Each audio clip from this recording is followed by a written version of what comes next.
راوی سیدنا ابو ہریرہ رضی اللہ تعالیٰ عنہ ہیں۔ امام مسلم اور امام بخاری رحمہم اللہ نے اس روایت کو اپنی صحیحین کے اندر نقل کیا ہے۔ سیدنا ابو ہریرہ رضی اللہ تعالیٰ عنہ بیان فرماتے ہیں کہ ان رسول اللہ صلی اللہ علیہ وسلم قال کہ بے شک پیغمبر علیہ الصلوۃ والسلام نے فرمایا من انفق زوجین فی سبیل اللہ، جس نے خرچ کیا کسی چیز کا جوڑا اللہ کے راستے میں،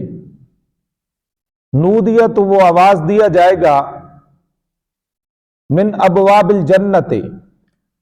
جنت کے دروازوں میں سے، یا عبد اللہ ھذا خیر، اے اللہ کے بندے یہ دروازہ بہتر ہے۔ اب کسی چیز کا جوڑا خرچ کیا،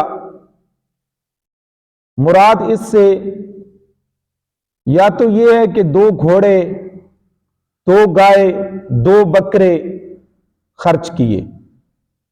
اور اللہ کے راستے میں دیے،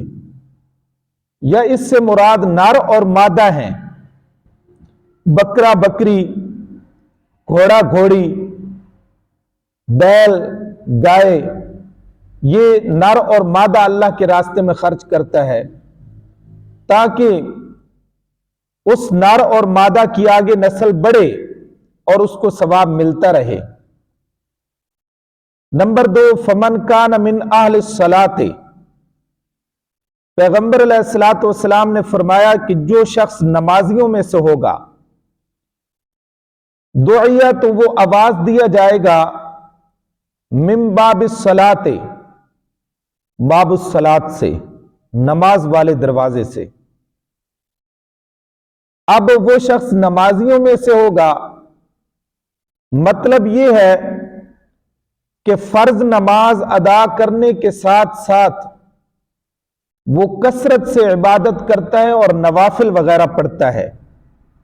تو اس کو باب الصلاۃ سے آواز دیا جائے گا۔ ومن کان من اہل الجہاد، اور جو شخص مجاہد ہوگا، اللہ کے راستے میں جہاد کرنے والا ہوگا، دعیہ تو وہ آواز دیا جائے گا، من باب الجہاد، جہاد کے دروازے سے، باب الجہاد سے۔ ومن کان من اہل الصیام، اور جو شخص روزے دار ہوگا، دعیہ تو وہ آواز دیا جائے گا، من باب الریان، باب الریان سے، یعنی فرض روزے بھی رکھتا ہے، ساتھ کثرت کے ساتھ نفلی روزے وغیرہ بھی رکھتا ہے، تو اللہ تبارک و تعالی کی طرف سے اس بندے کو باب الریان سے بلایا جائے گا۔ ومن کان من اہل الصدقۃ، اور جو شخص صدقہ کرنے والا ہوگا، دعیہ تو وہ بلایا جائے گا، آواز دیا جائے گا، من باب الصدقۃ، باب الصدقہ سے۔ اب یہاں پر ایک بات قابل غور ہے، وہ یہ کہ ایک آدمی کثرت کے ساتھ عبادت کرتا ہے، نماز وغیرہ پڑھتا ہے، نوافل وغیرہ پڑھتا ہے، تو جس دروازے سے اس کو بلایا جائے گا اس کا نام ہے باب الصلاۃ۔ وہ کثرت کے ساتھ نماز پڑھنے کی مناسبت سے اس کا نام رکھا گیا باب الصلاۃ۔ جو شخص جہاد کرنے والا ہوگا تو اس جہاد کی مناسبت سے اس کا نام رکھا گیا باب الجہاد۔ اور جو شخص کثرت کے ساتھ صدقہ دینے والا ہوگا تو اس کو جس دروازے سے بلایا جائے گا اس صدقے کی مناسبت سے اس کا نام رکھا گیا ہے باب الصدقہ۔ اب روزے دار جو ہے، جس دروازے سے اس کو بلایا جائے گا اس روزے کی مناسبت سے اس کا نام باب الصوم نہیں رکھا گیا، بلکہ اس کا نام رکھا گیا باب الریان۔ یہ کیوں؟ اس کی وجہ یہ ہے کہ جو آدمی روزہ رکھتا ہے اتنی بھوک کی اس کو شدت نہیں ہوتی جتنی پیاس کی اس کو شدت ہوتی ہے، تو گویا کہ اس دروازے سے گزر کر اللہ تبارک و تعالی کی ذات کی طرف سے یہ خوشخبری ہوگی۔ ریان کا معنی ہوتا ہے سیرابی۔ تو روزے دار کو باب الصوم کے بجائے باب الریان سے گزارا جائے گا، یہ نام رکھا گیا ہے۔ یہ اس بات کی طرف اشارہ ہے کہ دنیا کے اندر روزہ رکھ کر جو تو نے پیاس کی مشقت برداشت کی، اب ہمیشہ کے لیے تجھے جنت میں پیاس نہیں لگے گی۔ تیری پیاس والی مشقت کو اللہ تبارک و تعالی نے ہمیشہ کے لیے اس جنت میں ختم کر دیا ہے۔ تو کتنی بڑی فضیلت ہے۔ سیدنا صدیق اکبر رضی اللہ تعالی عنہ فرمانے لگے کہ بے ابی انت و امی یا رسول اللہ، میرے ماں باپ آپ پر قربان ہوا ہے اللہ کے پاک پیغمبر،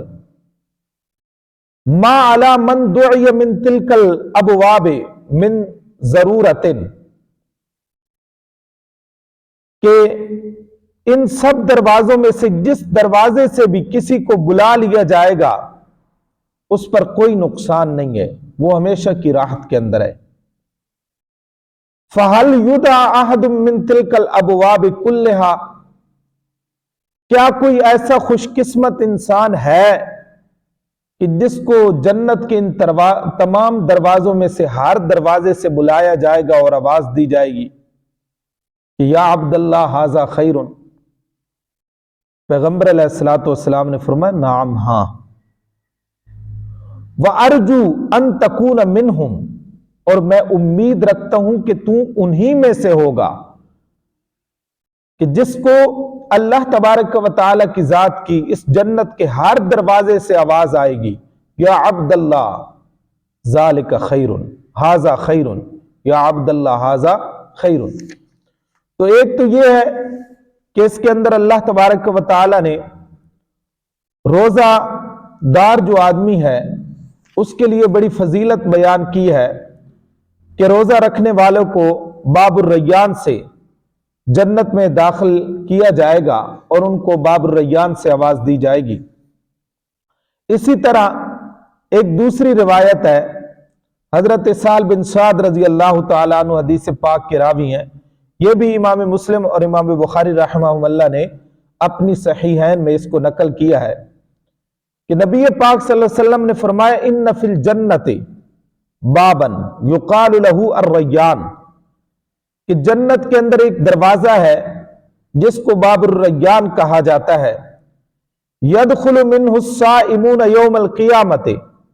داخل ہوگے اس سے روزے دار قیامت والے دن، لا يدخل منہ احد غیرہم، نہ داخل ہوگا اس دروازے سے ان کے علاوہ کوئی ایک۔ یقال این الصائمون، کہا جائے گا این الصائمون، کہاں ہے روزے دار، کہاں ہے روزہ رکھنے والے؟ فیقومون،